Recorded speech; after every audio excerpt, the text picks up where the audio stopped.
혹시 이런 경험 있으세요? 밥을 먹고 나서 한참이 지났는데도 속이 뭔가 꽉 막힌 것처럼 답답하고 무거운 느낌이 가시질 않는 거요. 저도 한동안 그랬어요.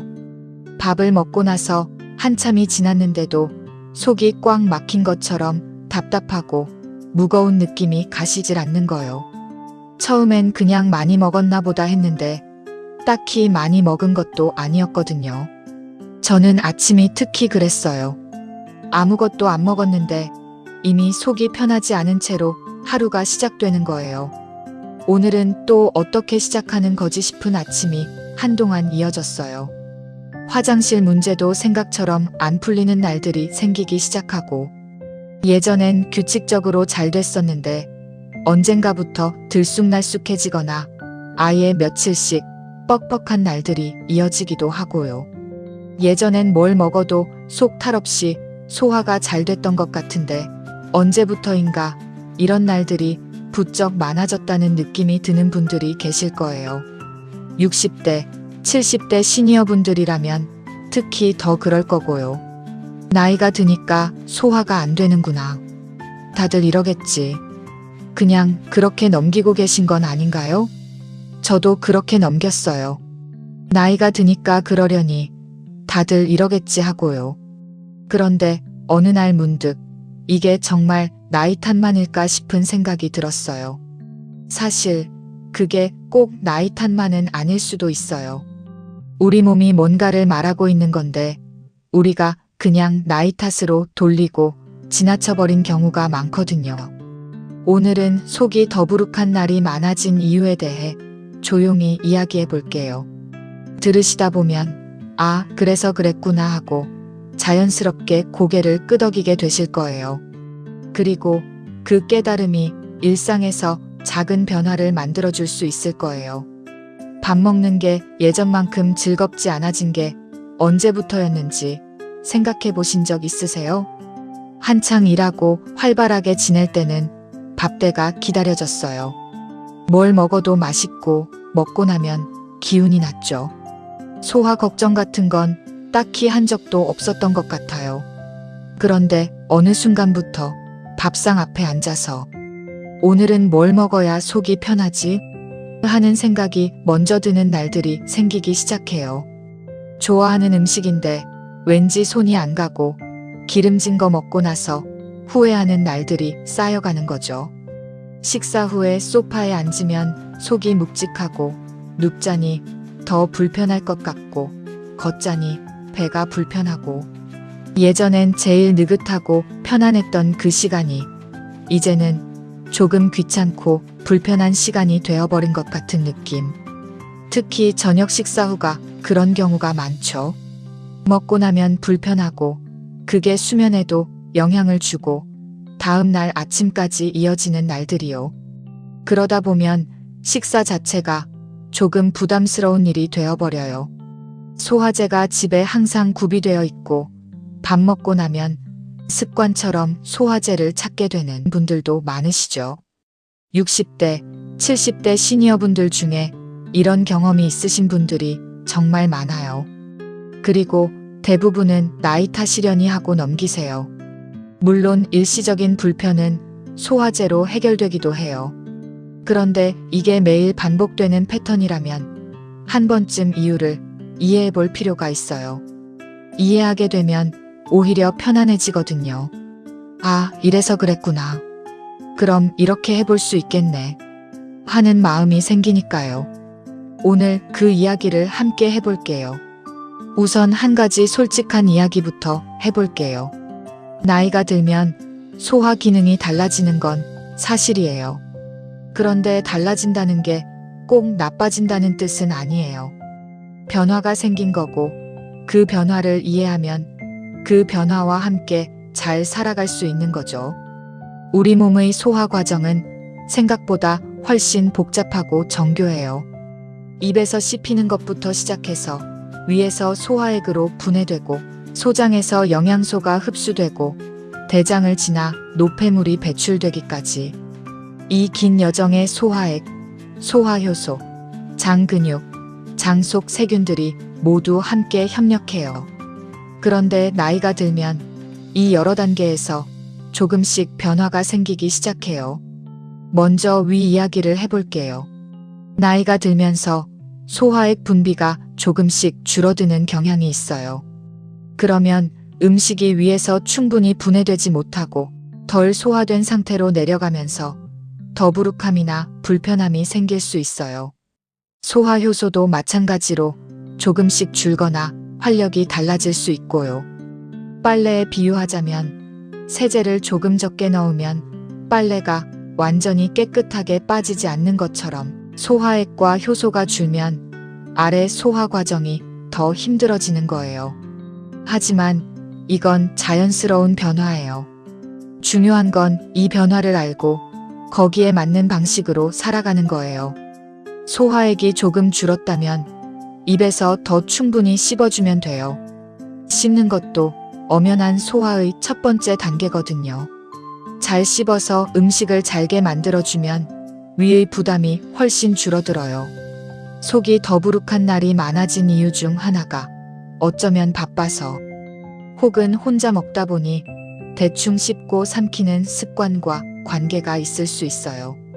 천천히 충분히 씹어서 드시는 것. 작은 습관처럼 보이지만 매일 3번의 식사에서 지켜진다면 소화에 미치는 영향이 정말 커요. 다음으로는 장의 이야기를 해볼게요. 소화된 음식물이 위를 지나면 소장과 대장을 거쳐서 밖으로 나와요. 이 긴 여정을 가능하게 하는 게 바로 장의 움직임, 즉 연동 운동이에요. 장이 마치 벌레처럼 꿈틀꿈틀 움직이면서 음식물을 앞으로 밀어내는 거예요. 이 움직임이 원활해야 음식물이 제때 소화되고 노폐물이 제때 배출되는 거죠. 장이 잘 움직이면 소화도 잘 되고 화장실도 잘 가고 배도 편안해요. 그런데 나이가 들면서 이 장의 움직임도 조금 느려지는 경향이 있어요. 젊었을 때는 먹고 나면 어느 정도 시간이 지나면 자연스럽게 화장실이 가고 싶어졌는데 나이가 들면서 그 주기가 길어지거나 들쑥날쑥해지는 분들이 많아요. 이틀에 한 번, 3일에 한 번이 되어버리거나 아예 화장실 앞에서 힘을 줘야 하는 상황이 되는 경우도 있죠. 장의 움직임이 느려지면 음식물이 장 안에 더 오래 머물러요. 그 시간 동안 가스가 생기고 배가 더부룩해지고 불편함이 느껴지는 거죠. 배가 팽팽한 느낌, 옷허리 부분이 조이는 느낌, 그런 것들이 다 이 흐름과 관계가 있을 수 있어요. 변비가 생기거나 화장실을 가도 개운하지 않은 날들이 늘어나는 것도 이 흐름과 관계가 있어요. 그런데 여기서 또 하나 중요한 게 있어요. 장의 움직임은 우리가 얼마나 몸을 움직이는지와 밀접하게 연결되어 있어요. 몸을 많이 움직이면 장도 같이 잘 움직이고 몸을 안 움직이면 장도 게을러지는 거예요. 마치 함께 일하는 동료처럼 내가 활발하면 장도 활발하고 내가 가만히 있으면 장도 가만히 있어요. 60대, 70대가 되면서 활동량이 자연스럽게 줄어드는 경우가 많잖아요. 예전처럼 바쁘게 움직이지 않아도 되고 일을 줄이고 여유롭게 지내는 시간이 늘어나죠. 그 여유가 좋은 건 맞는데 동시에 몸을 덜 움직이게 되면 장도 그 영향을 받아요. 하루 종일 집 안에 계시는 날과 밖에 나가서 1시간 걷고 오신 날의 소화 상태가 다른 건 이 이유 때문이에요. 속이 더부룩한 날이 많아졌다면 하루 중 얼마나 걷고 있는지를 한번 돌아보셔도 좋아요. 기억해 보세요. 지난주에 며칠이나 밖에 나가서 걸으셨는지. 특별한 운동이 아니어도 돼요. 그냥 동네를 천천히 한 바퀴 산책하는 것, 식사 후에 잠깐 걷는 것. 그 작은 움직임이 장에게는 큰 도움이 돼요. 장은 우리가 움직일 때 같이 움직여요. 몸을 살짝 깨워주면 장도 같이 깨어나는 거예요. 소화를 돕고 싶다면 먹는 것만큼이나 움직이는 것도 중요해요. 이번엔 조금 특별한 이야기를 해볼게요. 장 속의 세균 이야기예요. 세균이라고 하면 왠지 나쁜 것 같은 느낌이 드시죠? 그런데 사실 우리 장 안에는 어마어마하게 많은 세균들이 살고 있고 좋은 세균과 나쁜 세균이 균형을 이루며 소화를 도와주고 있어요. 그 균형이 잘 맞을 때 소화도 잘 되고 배도 편안해요. 텃밭에 비유해 볼게요.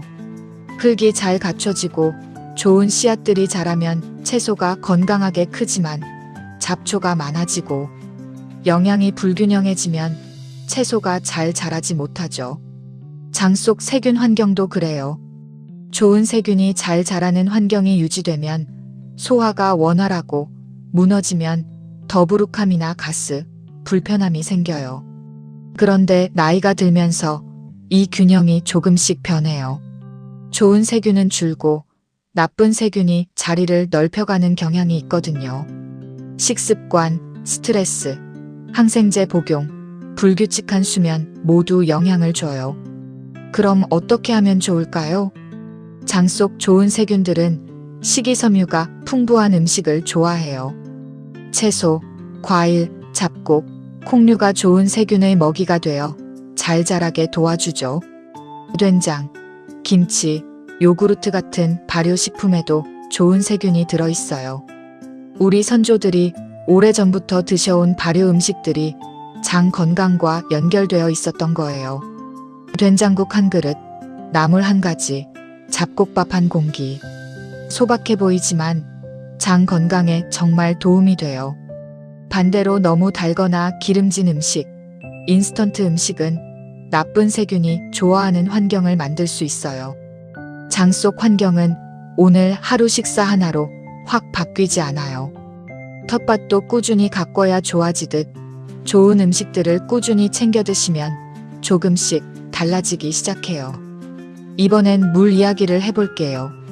의외로 중요한 이야기예요. 속이 더부룩하거나 변비 증상이 있는 분들 중에 하루에 물을 얼마나 드시는지 돌아보시면 생각보다 적게 드시는 경우가 많아요. 나이가 들면 갈증 감각이 조금 무뎌지거든요. 목이 안 마르니까 괜찮겠지 하시는데 몸은 이미 수분이 부족한 상태일 수 있어요. 수분이 부족하면 대장이 더 적극적으로 수분을 흡수하려 해요. 그 결과 변이 딱딱해지고 배출이 어려워지죠. 변비의 흔한 원인 중 하나가 바로 이 수분 부족이에요. 물을 조금 더 드셨을 뿐인데 증상이 나아지는 경우가 있을 만큼 수분이 소화에 미치는 영향은 커요. 물은 식사 중엔 조금씩만 식사 사이사이에 충분히 드시는 게 좋아요. 한꺼번에 많이 마시는 것보다 조금씩 자주 드시는 게 몸이 흡수하기에도 좋고요. 아침에 일어나면 따뜻한 물 한 잔. 조용히 일하던 장이 아, 이제 시작이구나 하고 깨어나는 시간이 돼요. 커피를 드셨다면 물도 한 잔 더 챙겨 드세요. 카페인은 이뇨작용이 있어서 수분을 더 빠져나가게 할 수 있거든요. 이번엔 마음 이야기를 해볼게요. 속이 더부룩한 게 꼭 음식이나 몸의 문제만은 아닐 수 있어요. 긴장되는 날 갑자기 배가 아팠던 경험, 걱정이 많은 날 소화가 안 됐던 경험. 이게 다 몸과 마음이 연결되어 있다는 증거예요. 장에는 아주 많은 신경이 분포해 있어서 뇌가 스트레스를 받으면 장도 같이 반응해요. 장이 두 번째 뇌처럼 작동한다고 하는 이유예요. 60대, 70대가 되면 마음에 쌓이는 것들이 생기기 마련이에요. 건강 걱정, 외로움, 몸이 예전 같지 않다는 답답함. 이런 것들이 마음 어딘가에 자리 잡고 있으면 그게 장에도 영향을 줄 수 있어요. 마음을 관리하는 게 말처럼 쉽지 않다는 거 알아요. 하지만 작은 것부터 시작해 볼 수 있어요. 좋아하는 음악을 듣거나 산책을 하거나 누군가와 이야기를 나누고 웃는 시간. 그 짧은 편안함이 장에게도 전해져요. 마음이 이완되면 장도 같이 이완되거든요. 몸을 돌본다는 게 꼭 뭔가를 먹거나 운동하는 것만이 아니에요. 마음을 쉬게 해주는 것도 몸을 돌보는 일이에요. 이번엔 밥상 이야기를 해볼게요. 속이 더부룩한 날이 많아진 이유가 꼭 몸의 변화 때문만은 아닐 수 있어요. 우리 식탁이 달라진 것도 영향을 줄 수 있거든요. 요즘은 예전보다 더 다양하고 자극적인 음식들이 많이 생겼잖아요. 밖에서 사 먹는 음식들도 많아졌고 간편하게 먹을 수 있는 것들도 늘었고요. 편의점 음식, 배달 음식, 간편식 등등. 그런데 이런 음식들 중에는 우리 소화기관이 처리하기 어려운 성분들이 많은 경우가 있어요. 과도하게 기름진 성분이라든지 당도가 너무 높은 음식들이요. 젊었을 때는 이런 것들을 먹어도 몸이 잘 처리해냈는데 나이가 들면서 처리하는 능력이 조금 달라지면서 더 잘 느끼게 되는 거예요. 기름진 음식을 먹으면 소화가 오래 걸려요. 기름은 물에 녹지 않기 때문에 위에서 처리하는데 다른 음식보다 훨씬 많은 시간이 필요해요. 그래서 기름진 것을 먹고 나면 더부룩함이 더 오래 지속되는 거죠. 먹는 속도도 중요해요. 혼자 드시는 분들 중에 그냥 빠르게 먹고 끝내는 분들이 많아요. 천천히 먹을 이유가 없으니까요. 누군가와 같이 앉아서 이야기하며 먹던 때와 달리 그냥 끼니를 해결하는 느낌으로 드시는 경우들이 있어요. 그런데 빠르게 먹으면 공기도 같이 많이 삼키게 돼요. 그게 배 안에서 가스가 되어서 더부룩함을 만들기도 해요. 또 뇌가 이제 배가 불렀다는 신호를 받기 전에 이미 너무 많이 먹게 되는 경우도 생기죠. 포만감이 느껴지는 데는 음식을 먹기 시작하고 나서 어느 정도 시간이 걸려요. 그 시간이 되기 전에 빠르게 먹어버리면 배가 찬 상태에서도 계속 먹게 되는 거예요. 천천히 먹는 것, 충분히 씹어서 먹는 것. 이게 단순한 것 같아도 소화에 정말 큰 차이를 만들어요. 밥 한 술 뜰 때마다 충분히 씹어보세요. 처음엔 어색하게 느껴지실 수 있어요. 그런데 이 작은 습관이 자리를 잡으면 속이 달라지는 걸 느끼실 수 있을 거예요. 식사 후에 바로 눕거나 소파에 쭉 기대는 것도 소화에 좋지 않아요. 먹고 나서 바로 누우면 위에 있는 음식이 역류하기도 하고 소화 속도도 느려져요. 식사 후엔 잠깐이라도 천천히 걷거나 앉아서 가볍게 움직여주는 게 좋아요. 식후 10분, 20분의 짧은 산책. 그것 하나만 습관이 되어도 소화가 달라지는 분들이 꽤 있어요. 식사의 규칙성도 중요해요. 매일 비슷한 시간에 드시는 게 장이 리듬을 갖고 움직이는데 도움이 돼요. 장도 규칙을 좋아하거든요. 어떤 날은 아침을 건너뛰고 어떤 날은 저녁을 너무 늦게 먹고 이렇게 불규칙하면 장도 혼란스러워해요. 이번엔 조금 조심스럽지만 꼭 이야기해 볼 게 있어요. 약 이야기예요. 60대, 70대가 되면 이런저런 이유로 꾸준히 드시는 약들이 생기는 경우가 많아요. 혈압약, 당뇨약, 관절 때문에 드시는 약, 콜레스테롤 약 등등. 만성질환이 있으신 분들은 여러 종류의 약을 장기간 드시는 경우도 있죠. 그런데 일부 약들은 소화기관에 영향을 줄 수 있어요. 예를 들어 관절통이나 통증 때문에 자주 드시는 소염진통제 계열의 약들은 위를 자극할 수 있어요. 공복에 드시면 특히 더 그렇고 위 점막에 부담을 줄 수 있어요. 철분제를 드시는 분들 중에는 변비가 생기거나 속이 불편해지는 경우가 있어요. 철분이 소화기관에 영향을 주는 성질이 있거든요. 항생제 같은 경우는 장 속의 세균 균형에 영향을 줄 수 있어요. 필요한 세균들까지 줄여버리는 경우가 있기 때문에 항생제를 복용한 후에 소화 불편이 생기는 분들도 계세요. 이런 약들이 소화 불편을 만드는 원인 중 하나일 수 있어요. 그런데 이걸 본인이 파악하기는 쉽지 않아요. 어떤 약이 영향을 주는 건지, 언제 드시면 좀 더 괜찮은지는 담당 의사 선생님이 가장 잘 아시거든요. 속이 자꾸 불편하신 분들은 다음 진료 때 이 이야기를 꺼내보세요. 선생님, 제가 요즘 속이 자꾸 더부룩한데 혹시 제가 먹는 약 중에 소화에 영향을 주는 게 있을까요? 하고요. 의사 선생님도 이런 이야기를 들으면 더 세심하게 살펴봐 주실 거예요. 약을 드시는 시간을 조절하거나 위를 보호하는 다른 약을 함께 처방해 주실 수도 있어요. 오늘 이 이야기는 어디까지나 이런 가능성도 있으니 확인해 보세요라는 거예요. 약에 대한 결정은 절대로 혼자서 하시면 안 돼요. 꼭 의사 선생님과 상의하세요. 잠깐 여기서 한 말씀만 드릴게요. 오늘처럼 이런 이야기들 도움이 되셨나요? 든든 시니어 튜브는 60대, 70대 시니어분들 곁에서 조용히 건강 이야기를 나누는 채널이에요. 구독과 좋아요 버튼 눌러주시면 정말 큰 힘이 돼요. 댓글로 저도 이런 경험 있어요 하고 남겨주시면 비슷한 고민을 가진 분들끼리 서로 위로가 될 수도 있어요. 이제 다시 처음으로 돌아와 볼게요.